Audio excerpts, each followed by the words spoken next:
வணக்கம். இந்தியாவில் 2027 மக்கள் தொகை கணக்கெடுப்பு ஆரம்பமாக போகுது. இந்த கணக்கெடுப்பு ரொம்ப ஸ்பெஷல். ஏன்னா இது டிஜிட்டல் முறையில் நடக்க போகுது. முதல் கட்டத்தில் வீடுகளை பட்டியலிடுறது, அதாவது ஒவ்வொரு வீட்டையும் கணக்கெடுக்கிற வேலை நடக்கும். இரண்டாவது கட்டத்தில் மக்கள் தொகை கணக்கெடுப்பு நடக்கும். இப்போ முதல் கட்டத்தை பற்றி பார்க்கலாம்.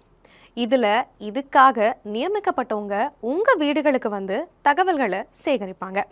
ஆனால் இந்த வேலையை நீங்களே செல்ஃப் என்யூமரேஷன் போர்ட்டல் மூலமாகவும் செய்யலாம். குடும்ப தலைவர் இல்லைனா அவருக்கு பதிலாக குடும்பத்தில் இருக்கிற யாராவது இந்த வெப்சைட்டுக்கு போய் அவங்க வீடு மற்றும் அங்கே இருக்கிற வசதிகளை பற்றின விவரங்களையும் பதிவு செய்யலாம். ஒரு முக்கியமான விஷயம், ஒரு குடும்பம் ஒரு மொபைல் நம்பரை மட்டும்தான் பயன்படுத்த முடியும். அதோட இது குடும்ப தலைவரோட அல்லது தலைவியோட சார்பாக பதிவு செய்யப்படணும். ஒரு முறை ஒரு மொபைல் நம்பரை பதிவு செஞ்சுட்டா அதை வேற குடும்பத்துக்கு பயன்படுத்த முடியாது. குடும்ப தலைவரோட அல்லது தலைவியோட பெயரை மாற்றவும் முடியாது. மக்கள் தங்களை தாங்களே கணக்கெடுத்துக்கிட்டா இந்த வேலை இன்னும் சுலபமாகவும் வேகமாகவும் முடிஞ்சிடும். இந்த செல்ஃப் என்யூமரேஷன் ஒரு சிறப்பு வசதி. உங்கள் மாநிலம் அல்லது யூனியன் பிரதேசத்தில் கணக்கெடுப்பு ஆரம்பிக்கிறதுக்கு 15 நாளைக்கு முன்னாடியே இது ஓப்பன் ஆகிடும். விருப்பப்படுறவங்க இந்த வசதி மூலமாக தங்களோட விவரங்களை முன்கூட்டியே பதிவு செஞ்சுக்கலாம். போர்ட்டலில் விவரங்களை எப்படி பதிவு செய்கிறதுன்னு பார்க்கலாம். முதல்ல எஸ்சி போர்ட்டலை ஓப்பன் பண்ணுங்கள். அப்புறம் உங்கள் மாநிலம் அல்லது யூனியன் பிரதேசத்தை தேர்ந்தெடுத்துட்டு கேப்சாவை டைப் பண்ணுங்கள்.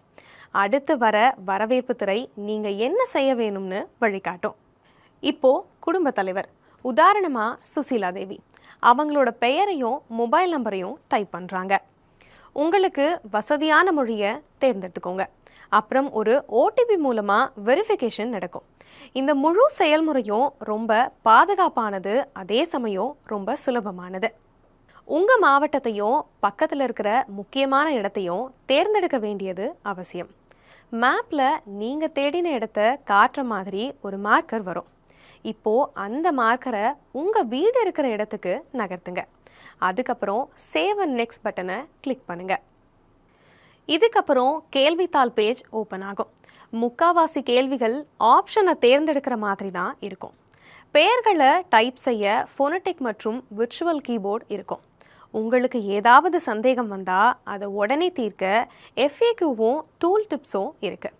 ஏதாவது கேள்வியோ தகவலோ விடுபட்டு இருந்தால் சிஸ்டமே உங்களுக்கு ஆட்டோமேட்டிக்காக ஞாபகப்படுத்தும்.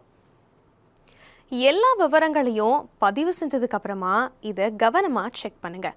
தேவைப்பட்டால் நீங்கள் மாற்றிக்கலாம். இதை டிராஃப்டாக சேவ் செய்யலாம், இல்லைனா இறுதியாக சப்மிட் பண்ணலாம். சப்மிட் செஞ்சதுக்கப்புறம் ஹெச்சில் ஆரம்பிக்கிற 11 இலக்கு SCID ஸ்க்ரீனில் வரும்.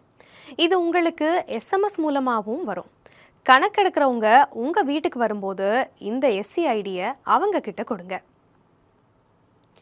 நீங்கள் கொடுக்குற சரியான தகவல் நம்ம நாட்டை வலுப்படுத்துறது மட்டும் இல்லாமல் அதோட உண்மையான நிலையையும் காட்டுது. அதனால் இதில் கலந்துக்கிட்டு உங்கள் முழு ஒத்துழைப்பையும் கொடுங்க. நமது மக்கள் தொகை கணக்கெடுப்பு, நமது வளர்ச்சி.